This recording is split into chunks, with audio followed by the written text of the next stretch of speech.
ang gusto niyan. Wala ngang pagmamatured, sabi ni Trillanes. Ito na pag-usapan natin mga kababayan, yung kabuuan na nangyari kahapon dito po sa Senado. Senator Riza at Coco Pimentel disbayado sa kampihan ng 18 senador mga kababayan na ginagawa at dinidribble po nila ang pagpasa ng article of impeachment doon sa Kongreso na kung saan po mga kababayan wala naman po nakalagay sa President na pwede na gawin yon, 'di ba? Sabi nga ni Win Gatchalian, yan daw ay unprecedented. Mga kababayan, talagang itong nangyayari ay nakikita natin ang mga senador na to ay hindi para sa bayan kundi para sa mga Duterte lamang. Pakinggan po natin yung pagkadismaya ng mga senador na bumoto na wag na pong ibalik sa House of Representatives. It's really about the majority vote. No? But if you ask me, maganda sana na pag-usapan yan during the trial proper kasi yun transparent at fair sa lahat. Hindi naman ibig sabihin kung pinakinggan nito sa trial proper, matutuloy siya. Pwede rin siya ma-dismiss. Pero at least doon na natin na pag-usapan. And yun yung proper procedure. Mag-convene na, magkaroon ng trial at ilalabas. Ako naniniwala ilalabas rin ng defense yan. So sana doon na pag-usapan. Are you disappointed? Sabi niya, sir, premature. Well, ako kasi I am following precedents eh. Kung ano nangyari kay yung mga dating impeachment, dapat sinundan natin yun, in my opinion, dahil klaro kung ano yung mga next steps. Hindi tayo na wawala sa direksyon. With this new intervention, in my opinion, dahil bago siya, parang uncharted territory na. Hindi natin alam kung ano yung mga susunod na steps. In fact, hindi natin nakausap yung House of Representatives, so hindi rin natin alam kung ano yung kanilang magiging reaction. So are you worried, sir? I am probably concerned because without any precedents, then we don't know what's going to happen. So let's see kung ano yung mga susunod. Tomorrow, sir. Ang pinag-aalala ko dito mga kababayan, at ang pinagtataka ko, no. Hindi ba marunong umintindi ng batas ang mga senador natin? Alam naman natin na hindi lahat nakakaunawa. Hindi lahat nakakaintindi. May mga bugok talaga diyan. Alam niyo na kung sino yung mga tinutukoy natin. Pero mga kababayan, kasi ang sinasabi nila, gusto nilang ibalik sa House of Representatives, ang kanilang rason ay para panumpaan daw ito at para sabihin ng prosecutors or para sabihin ng lower house na wala silang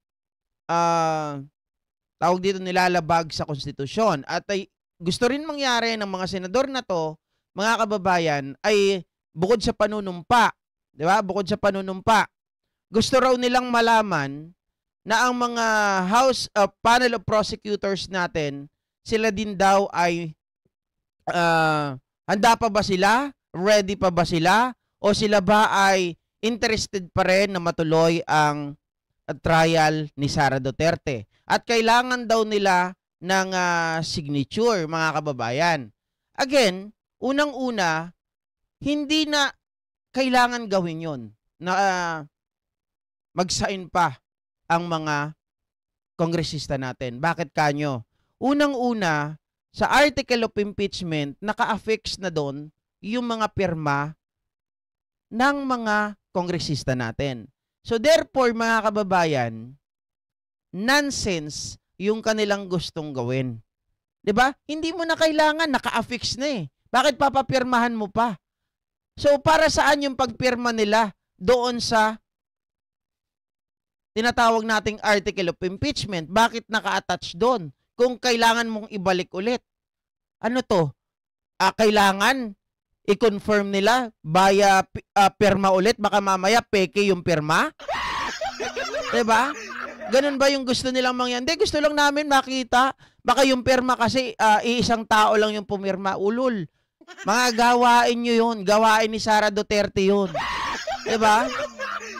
Kagaguhan naman mga kababayan. Mamaya mapapakinggan nyo yan sa isang interview na narinig ko rin. Sabi ko ganun, parehas nga kami ng sinasabi. Sir, anong schedule? Yung nga wala pa. Kasi nga may bagong, yun nga yung sinasabi ko dahil nga may bagong resolution, nagbago yung schedule. Kasi dapat bukas magbabasa na ng articles of impeachment. That's the proper procedure. So, but hindi na matutuloy bukas. So we're waiting for the schedule of SP, kung ano yung mga schedules. Saying po, unprecedented yung remand. Is that Yeah, because if you look at yung kay former President Era, former Chief Justice Corona, kay Merceditas, although kay Merceditas, diba, nag-resign. But if you look at those three, wala namang remand. So, nagtuloy-tuloy lang. And you can question everything pag nag-impeachment trial na tayo. Pwedeng question yung validity, which I would want to participate in that question. Sir, will this affect the credibility, integrity? Teka lang. Di ba may sinasabi si Gatchalian kanina, mga kababayan? Bakit kasi kailangan nilang ibalik doon? Hindi ba sila naniniwala doon sa tawag dito, mga kababayan, sa ano ba tawag kay Sara Duterte? Nasasakdal, di ba? Hindi ba sila naniniwala sa kanya na wala itong kasalanan? Di ba magagaling naman yung kanilang mga abogado? O bakit hindi harap yung mga abogado? Pwede naman silang kumuha ng kahit sino pang pinakamagagaling na abogado. 'Di ba? Meron naman ata silang pera pambayad sa mga taong 'yon na pwedeng humarap para sa kanila. At doon nila patunayan, mga kababayan. Kaya nga sabi ni Gatchalian, bakit ba kailangan yung pigilan? Ba't kailangan yung i-dismiss? Diyan naman makikita yan kapag nag-trial na. Kung mahina yung ilalantad or yung ilalapag ng panel of prosecutors, then it's up to you to decide. Diba? Kung mahina yan, di sabihin nyo, dismiss. Due to lack of evidence. Diba? Sabihin nyo lang na ganun. Bakit, mga kababayan, dito pa lang, tinatapos nyo na kaagad? Ang rason nila, mga ka-GP Natics, kasi ito ay pinagwawatak-watak nyo lang ang taong bayan. Marami pang dapat tayong unahin kaysa sa ano paman.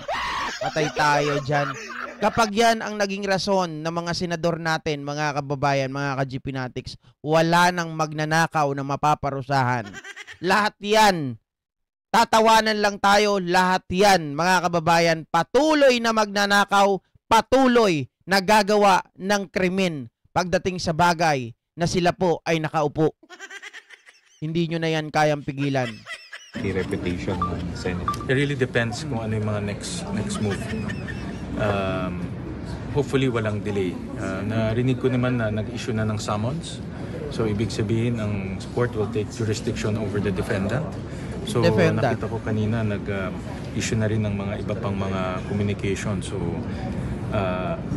tingnan natin kung yan ay magtuloy-tuloy. Are you positive na after pa rin ng SONA yung trial? Yun yung unang sinabi ni SP dahil doon sa development ngayon? I have to look at the timetable. Kasi nga medyo nagbago na yung procedure. So we need to look at the timetable. Dati kasi if you remember may release na timetable. Kung i-apply mo lang yan on the same date, klaro kung ano yung mga next steps. Pero ngayon, we have to wait for the Senate President. Senator, if the House sends back the impeachment articles immediately, can the Senate as an impeachment court reconvene after it adjourns in the end before June 20? I expect them to say this is valid. Sila yung nagpadala dito. So ang expectation ko, they will say it's valid. So if you follow the resolution earlier, tutuloy-tuloy tayo.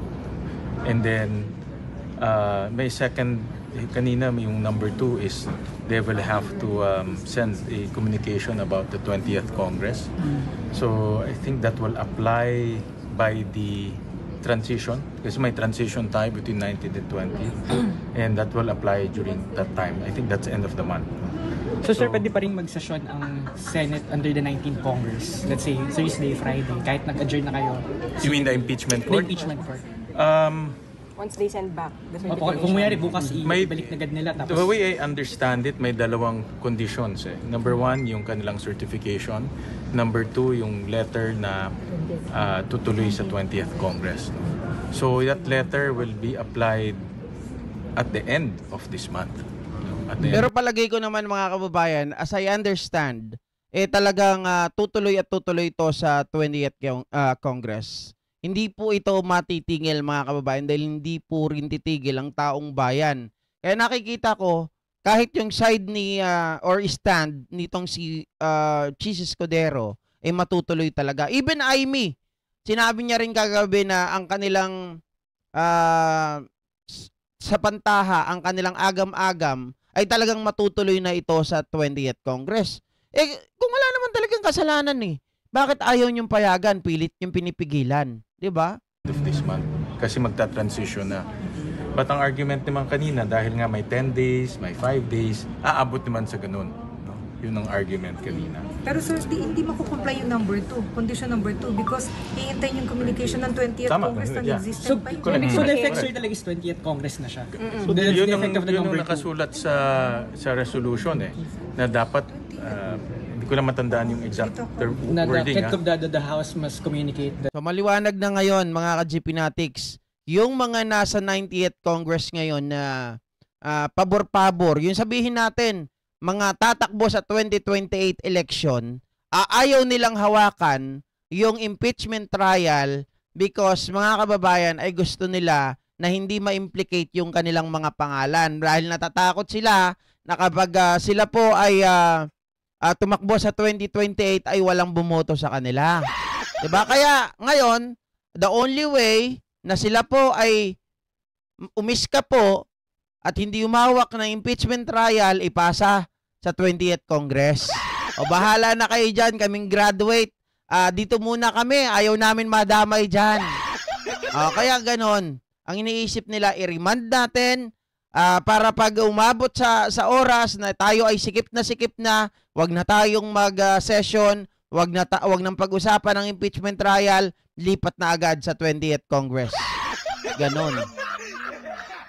Talagang inahabol nila yung timeline para, di ba, mag-adjourn na at wala na silang gagawin. Safe na sila daw. That it's willing to pursue. Correct. impeachment So, trial in the 20th. they will only communicate that when the 20th Congress assumes, which is July 1, no? Or June 30 to be exact. No? Kasi yun ang palitan.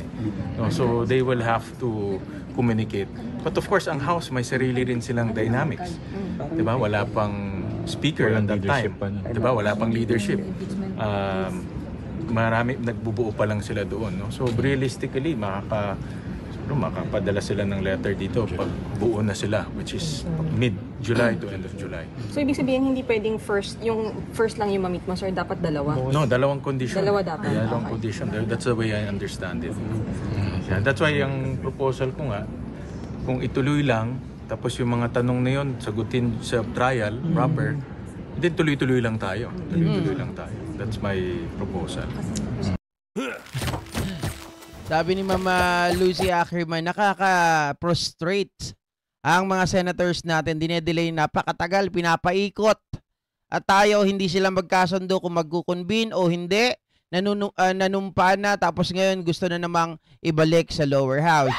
Parang, ang nangyari dyan, Miss Lucy, di ba, napilitan sila mag-convene because of the pressure of Senator Coco Pimentel and Risa Hontiveros. At syempre, yung taong bayan, mga kababayan, but then again, parang going back to zero, di ba? Back to square one, ibinalik na naman doon sa House of Representatives, which is clearly, mga kababayan, na delaying tactic ang ginagawa nila. Ito po, ang statement naman nitong si Coco Pimentel. Minorya ng Senado, dismayado sa desisyong ibalik nga sa Kamara de Representantes ang impeachment complaint laban kay BP Inday. Detalye ng balita mula kay Raymond at mga sa 28. Raymond, good morning.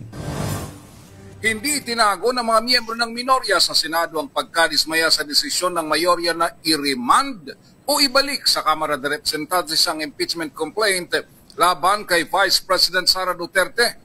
Ito ay kasunod ng botong 18 pabor at 5 ang kontra sa motion ni Senador Bato de la Rosa at Senador Alan Cayetano na i-remand sa Kamara de Representantes ang impeachment complaint.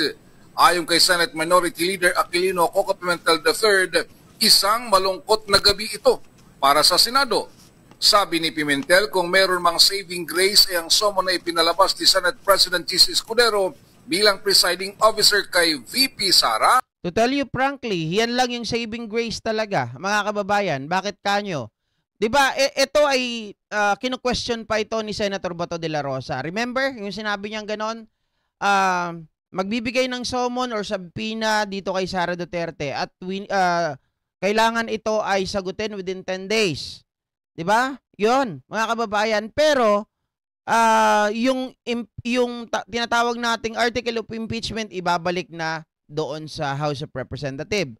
Mga kababayan, kung wala po yung summon na sinabi nitong si Chis Escudero, mga kababayan, parang nakita ko na wala na. Talagang pinatay na nila ng husto. Pero dahil nga nag-summon kay Sara, ay parang medyo save pa.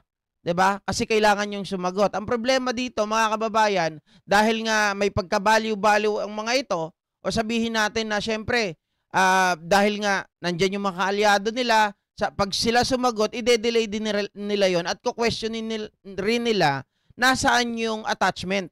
'Di ba? Bakit nyo kami pinapasagot dito? Bakit nyo kami binigyan ng summon samantalang yung article of impeachment ay nasa House of Representatives pa? So siguro, ang magiging paraan na lang dito, mga kababayan, yung article of impeachment na ibinalik ngayon sa Kongreso, kailangan sagutin nyo yan as soon as possible. At maibalik ito sa Senado.